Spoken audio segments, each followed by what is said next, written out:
Good afternoon, good evening, wherever you are in the world. Welcome to Friday night on the New Thought Media Network. And now the good news. Well, I'm so delighted to bring you an array of stories today. And my name's Barbara Jean. I'm your host, and I'm really excited to share with you this first story, which is just truly too cute.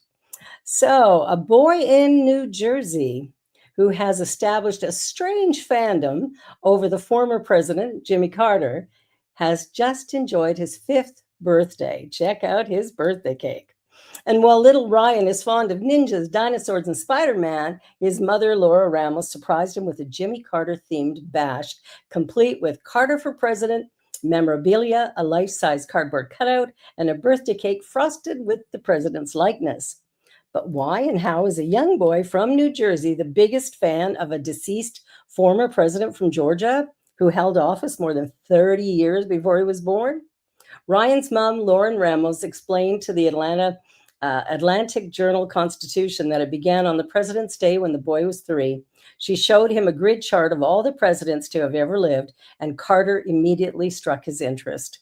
Ramos later bought him a book about Carter, and Ryan loved learning about the man's humble background. And I believe we have a video. Here we go. I love it.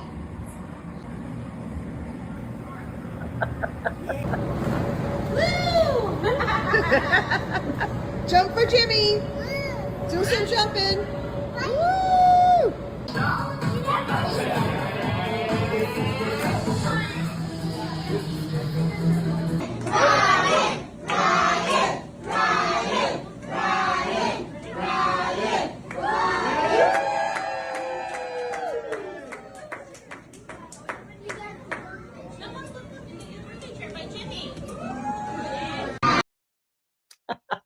That's adorable.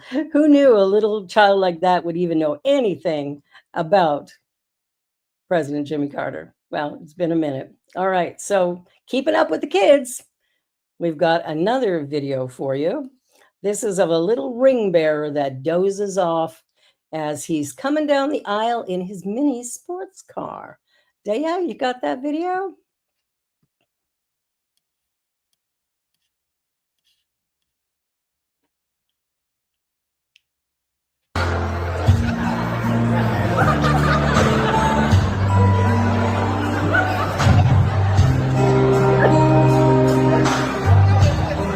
我觉得这一刻的笑声应该化作掌声，对吗？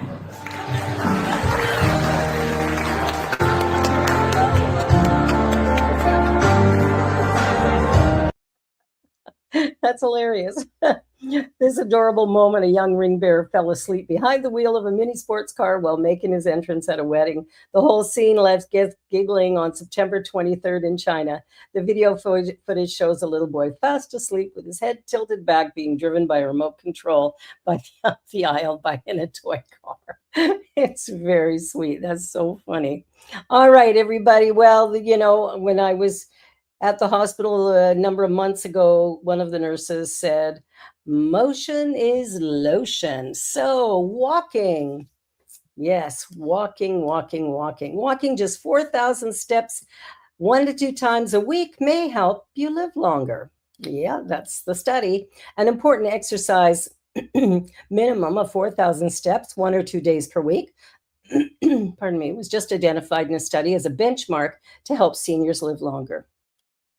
The study patients are less likely to develop heart disease, says the study's author. The research published online by the British Journal of Sports Medicine examined not only how many steps older women take, but how often they reach their daily step targets across the week. American researchers found those who took 4,000 steps on 1 or 2 days a week had a 27% reduction in the risk of cardiovascular disease and 26% reduction in the risk of death compared to those who completed less steps. The study also found that it was the number of steps taken rather than any daily pattern of steps that was tied to the risk of the risk reductions, meaning even if they were distributed throughout the day and were not part of any single fitness program, the effect was the same. So everybody, get up out of your chairs, Get those feet moving and let's go for a walk. Let's stay healthy and strong as long as we can because we're all living longer. So we really want to take good care. Okay. So here's another story that's kind of interesting. Welsh puppies stopping wildlife poachers in Africa. Yeah, that's something. In the lush emerald hills and valleys of Wales, dogs are trained to protect endangered wildlife a whole hemisphere away. Their scent tracking allows them to turn hunters into the hunted and catch poachers even in total darkness, even hours after they've left their kill sites. After a decade of work in Africa, these special dogs have helped rhinos recovery in areas where their numbers were plummeting. As is so often the case with conservation, whether it's John Muir or Jane Goodall, someone has to be in the right place at the right time with the right solution. And then in this story, it was professional dog trainers Darren Priddle and Jackie Law. After seeing photos of poached rhinos in Africa on the internet, the Welsh couple who'd been training dogs for military work, drug detection, and policing for years decided they had the drive, the knowledge, and the resources to make a difference. We can deploy dogs in the UK to track people to look for drugs, firearms, and explosives. So why could we not look at developing the dogs that we are training for conservation efforts? For over a decade, Dogs for Wildlife, not to be confused with the similar outfit Canines for Africa, has been training Belgian Malinois, Dutch Shepherds, Spaniels, and Retrievers for work in Africa's game reserves. The breed between 1 and 2 litters per year, with training for the bush beginning as early as 3 days old, when Priddle and Law will put different scent objects and textures into their puppy houses to get their neurons firing. The curriculum then continues along a similar path for police tracking dogs. In this case, the Malinois and Shepherd dogs and the sniffing dogs, like the Spaniels and Retrievers, organized working sessions at Welsh zoos ensure that the canines lose the olfactory novelty of elephants, giraffe, wildebeest, and antelope. By 16 to 18 months, the dogs are typically ready for assignment. How cool is that? Wow, look at those puppies. That looks like serious gunpowder. All right. Well, she saw a school bus on fire. What this mom did next saved 22 children. What started as a normal afternoon in East Bethel, Minnesota, quickly turned into a scene of chaos and courage. When Mom Carrie Thorpe stepped outside to greet her daughter after school, she spotted something terrifying: smoke and flames rising from beneath the school bus. Without hesitation, she ran toward the vehicle to warn the driver, Rick Grafton. Kids were crying, kids were scared and freaking out. It was quite emotional and kind of frantic. Together, Thorpe and Grafton jumped into action, helping all 22 students from East Bethel Elementary safely off the bus before the fire spread. Thorpe's Ring doorbell camera later captured the children gathering in front of her home as the bus became fully engulfed in flames. Did we have a video of this one, Dea? But a couple weeks ago, as her daughter was getting dropped off, Carrie noticed smoke and flames coming from under the bus and alerted the driver. It was crazy. I mean, I'm just thankful that he was very calm. They worked quickly to get all 22 kids off safely. Her Ring doorbell captured the East Bethel Elementary students gathering in front of her house as the flames began to spread. Kids were crying, kids were scared, freaking out. It was quite emotional and kind of frantic. Within minutes, the fire had taken over. It moved pretty fast. Yeah, I mean, it was probably within 15 minutes that thing was engulfed. It was crazy to see the tires explode. School staff and volunteer firefighters arrived quickly. Wow, that's quite the story. And good thing for her that she saw what it was and got those kids out of there safely and quickly. What a hero.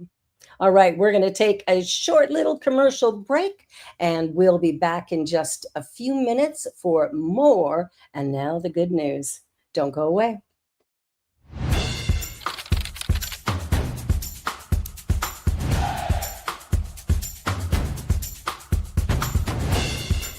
New Thought Media Network.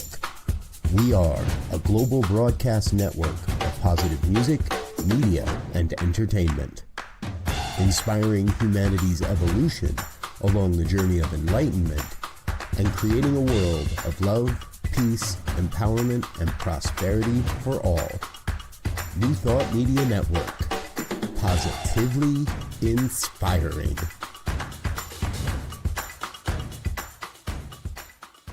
New Thought Media Network is on the rise. We're looking to grow with you. Do you have technical media experience? Or perhaps a desire to learn? Are you willing to volunteer your precious time and attention? We share this message to benefit all. If you possess a computer with a camera and a microphone, we will share our knowledge with you. Behind the scenes or being the star, let us bless our one. Contact us at info@ntmedia.org.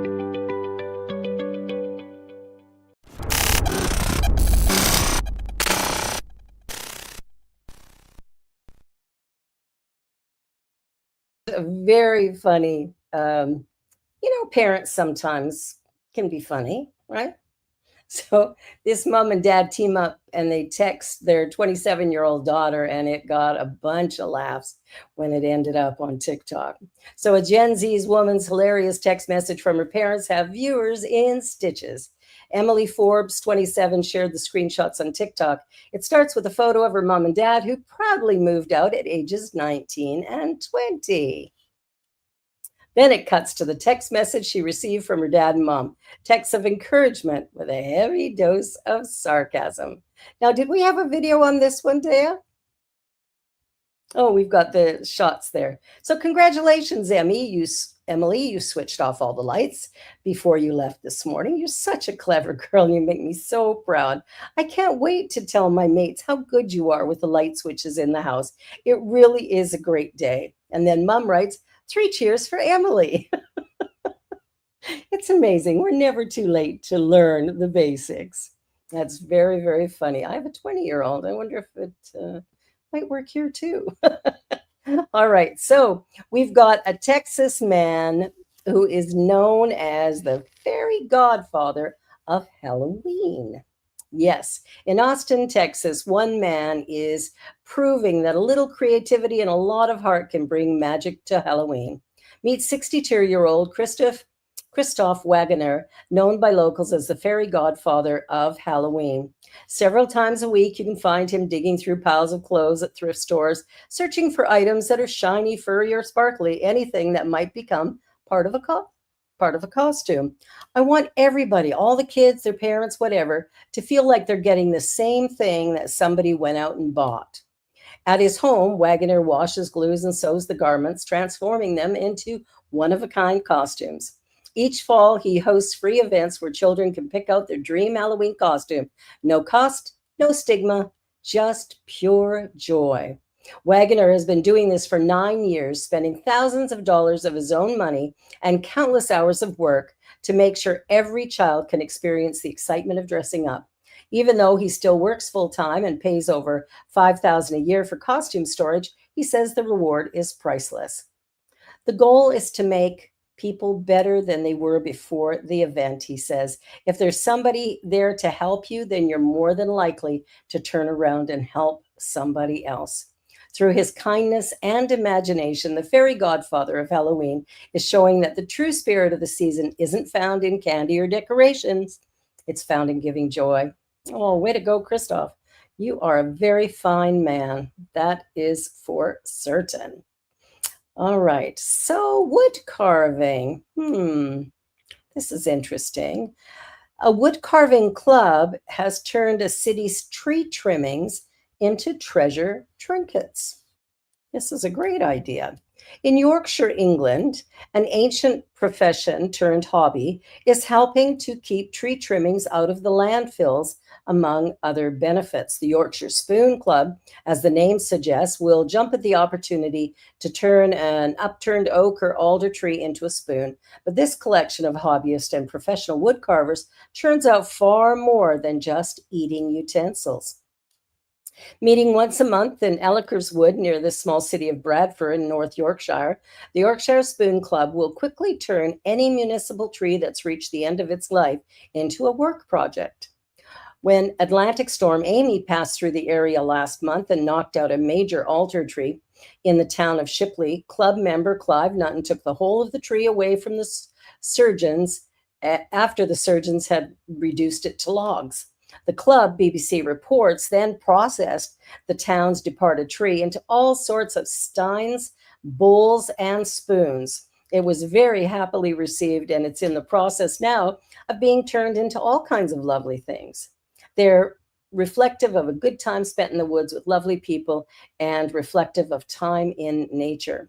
Dave Watson, the Spoon Club's founder, says that these fallen city trees are a big help to the dozens of club members who don't live near the woods or have equipment for harvesting timber. And they don't have to harvest timber because here it is.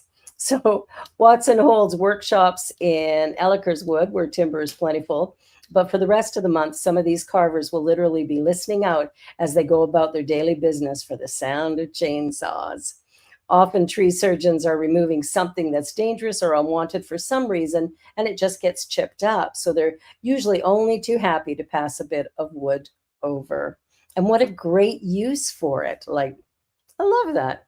People are so creative and remarkable. I just am so, so impressed. All right. Well, here is a story that, wow. First African nation to eliminate river blindness treated millions with ivermectin to achieve great success. Among the many bizarrities of the COVID years was a sudden demonstration by major media outlets of ivermectin, one of the most used medicines on earth, which just helped Niger to become the first country in Africa to eradicate a debilitating parasitical disease. Now, I'm not going to try and pronounce the professional name for this, but we'll just call it river blindness. Is spread via the filarial parasite transmitted through black flies, which breed near fast-flowing rivers. At its ugliest, it can cause severe skin disfigurations, permanent blindness, and epilepsy. Present in 26 African countries, as well as parts of Brazil, Venezuela, and Yemen, its transmission has severely reduced in the Americas following wide-scale distribution programs of ivermectin starting in the 1980s called the Mectizan Donation Program managed by the World Health Organization. This wide-scale ivermectin treatment has continued until present day, such that this year, on World Neglected Tropical Disease Day, Niger was confirmed and honored as the first African country to eradicate this disease, which they achieved through 4 decades of ivermectin administration, an activity that also eradicated the elephant man disease, lymphatic filariasis. Niger is one of the poorest countries in the world, but with simple strategies and an effective medicine was able to replicate the success seen in much wealthier countries like Colombia and Mexico. Though dry in many places, the Niger River is a major African river system that is a hotbed for tropical diseases. The report lauded the country's strong national disease control leadership in the program and cross-border partnerships in helping to eliminate the 2 diseases. Senegal has also ended the mass treatment phase and is moving into a period of monitoring and targeting response that Niger successfully navigated during its journey to eradication. Wow, what incredible news for the people of Africa to be able to get rid of a disease like blindness. That is huge. All right, well, a flock of goats hits the slopes of a Vermont ski resort as eco-friendly landscaping. I think we have a video of this. Do we have a video?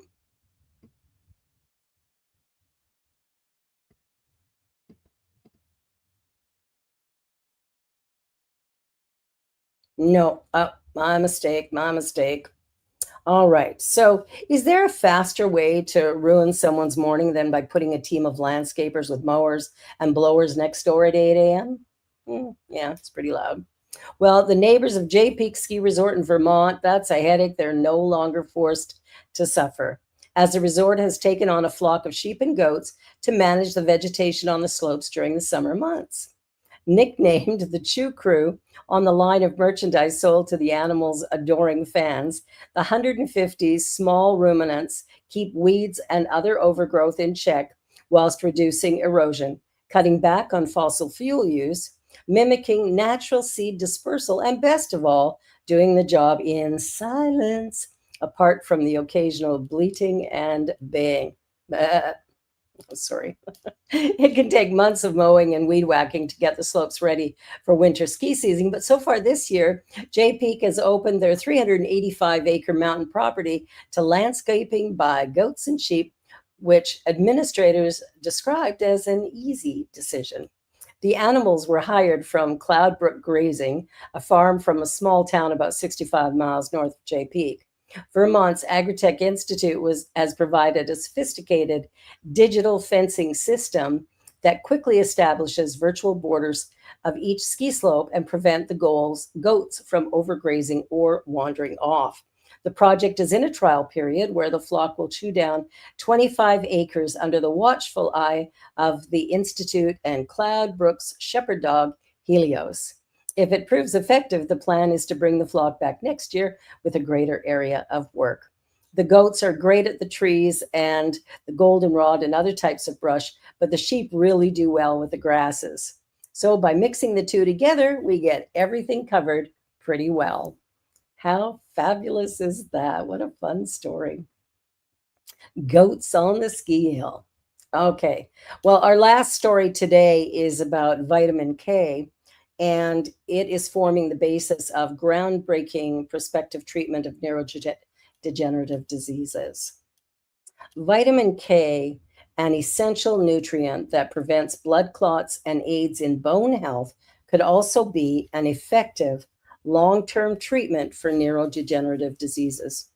A Japanese study team took the molecule, created a novel, altered form, and used it to improve the transcriptions of cells into neurons at a rate of 300% higher than controls.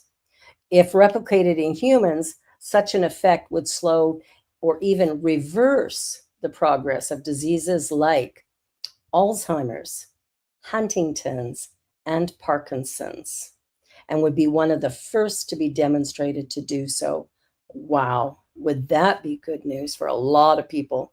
Though possessing of this neuroprotective effect, natural forming vitamin K compounds are likely not substantial enough to prevent the onset and progression of these diseases. In a groundbreaking study, researchers discovered they synthesized 12 different vitamin K analogs that included a metabolite of vitamin A called retinoic acid.